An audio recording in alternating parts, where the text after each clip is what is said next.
Welcome back to the Cell and Molecular Biology course. I'm your course instructor Vinyatindra. In this video, we will explore the process of transcription, which is the first crucial step of gene expression. That is how genetic information stored in the DNA is transcribed into RNA. So let's begin with what is transcription. Transcription is the process by which the genetic instructions in DNA are copied into a complementary strand of RNA. In eukaryotic cells, this process occurs inside the nucleus, while in prokaryotes, which lack a nucleus, transcription takes place directly in the cytoplasm. So this process is catalyzed by an enzyme called RNA polymerase.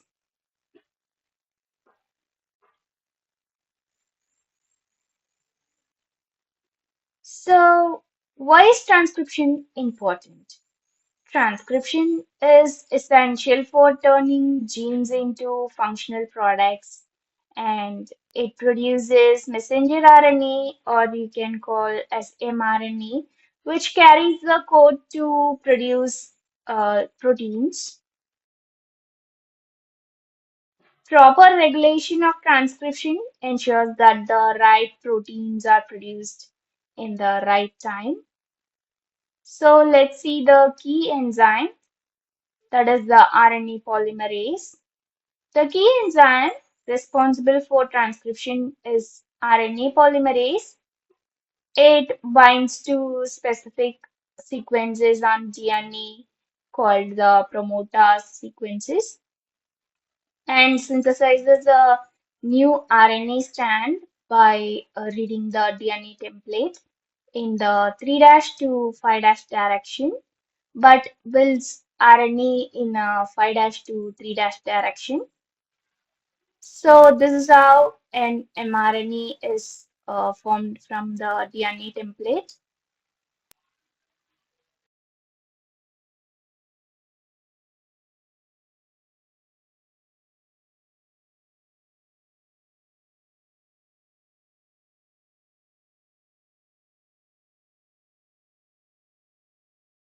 In eukaryotic cells, transcription is carried out by three different types of RNA polymerases. RNA polymerase 1 is responsible for making most of the ribosomal RNA, or you can call rRNA, which forms the core of ribosomes. And then RNA polymerase 2 is the most important for gene expression as it synthesizes the mRNA, that is the RNA that carries instructions from the DNA to the ribosome, which we have seen earlier, the RNA which is formed from the DNA template. It is called the messenger RNA. And then finally, the RNA polymerase 3 mainly produces transfer RNA, you can call tRNA, and some other small RNAs which are important for protein synthesis and regulatory functions. So these are the types of polymerases, that is RNA polymerases found in eukaryotes. While in prokaryotes, a single RNA polymerase transcribes all RNA types, that is mRNA, tRNA, and rRNA are all transcribed by a single RNA polymerase.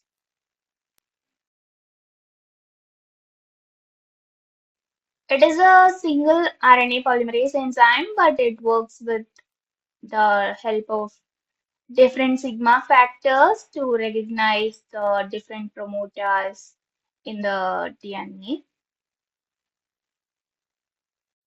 Now let's see the stages of transcription. Transcription happens in three main stages, that is initiation, elongation, and termination. Each stage plays a critical role in ensuring that the RNA, that is the RNA copy, is accurate and ready for its next job in the cell. So let's begin with initiation, which is where it all begins. RNA polymerase binds to a specific region on the DNA called the promoter, and this signals where transcription should start. In eukaryotes, helper proteins called transcription factors also help guide the RNA polymerase to the right spot on the DNA. So, next step to initiation is elongation. And during elongation, RNA polymerase moves along the DNA template, adding the RNA nucleotides one by one to build the growing RNA strand. In this illustration, you can see the RNA polymerase adding the nucleotides, which is complementary to the DNA template, and you can see the complementary nucleotides. But in the RNA, you can see in the place of thymine, the uracil is added. So this is how the RNA strand is formed. The RNA polymerase enzyme matches adenine with uracil and cytosine with guanine, creating a complementary copy of the DNA's instruction. So the next step to elongation is termination, which is the final step. When RNA polymerase reaches a specific sequence called the terminator, it stops the transcription process.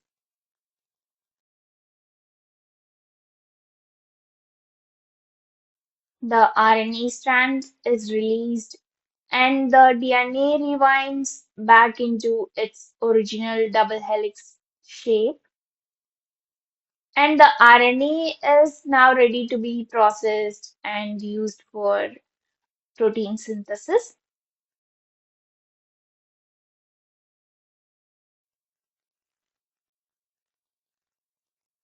In eukaryotic cells, the fresh RNA transcript isn't quite ready yet.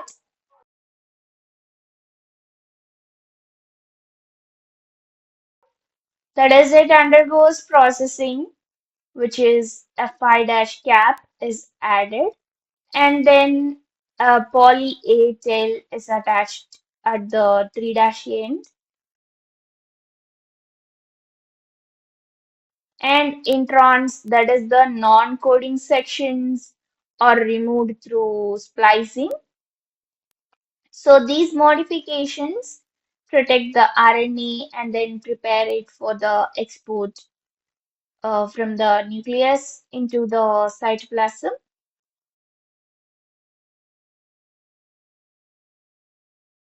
In the cytoplasm, the RNA are involved in translation where the protein synthesis occurs. About the protein synthesis, we will see in the upcoming videos.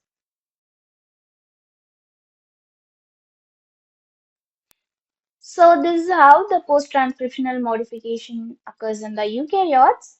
While in prokaryotes, the synthesis of RNA and the protein synthesis, all of it occurs in the cytoplasm. So transcription starts with initiation and continues with elongation and then ends with termination. The RNA produced is processed and becomes mRNA, tRNA, or RNA. This process is vital as it copies the cell's genetic information and makes it usable for building proteins.